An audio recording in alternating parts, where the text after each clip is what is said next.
मैंने एक घटना सुनी। एक छोटे से स्कूल में एक अध्यापक अपने बच्चों को गणित के पाठ पढ़ा रहा था और उसने कहा, वो गांव गडरियों का गांव था जहां बहुत भेड़ें थी।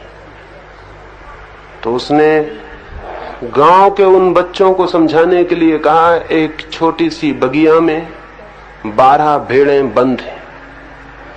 अगर उनमें से 6 भेड़ें छलांग लगा के बाहर निकल जाएं तो भीतर कितनी बचेंगी?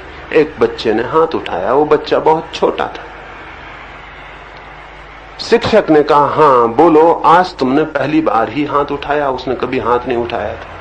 वो बहुत छोटा था और नया नया स्कूल में आया था। उसने कहा, और प्रश्नों के बाबत मैं जानता नहीं था इसलिए चुप रहा, लेकिन इस बाबत जानता हूं। आपने क्या कहा? उसने अपना प्रश्न दोहराया। 12 भेड़ें बंद हैं, 6 भेड़ें छलांग लगा के बाहर निकल गईं, भीतर कितनी बचेंगी? उस लड़के ने कहा, एक भी नहीं। उस शिक्षक ने कहा, क्या कहते हो? तुम्हें इतना भी समझ में नहीं आता कि मैं कह रहा हूं 12 भेड़ें बंद हैं, 6 बाहर निकल गईं? उसने कहा, वो मैं नहीं समझता, गणित मुझे मालूम नहीं, लेकिन भेड़ों को मैं जानता हूं। मेरे घर में भेड़ें हैं, 6 भेड़ें अगर निकल गईं तो भीतर एक भी नहीं बचेगी। उसने कहा, गणित तो मैं नहीं जानता, लेकिन भेड़ों को मैं जानता हूं, मेरे घर में भेड़ें हैं।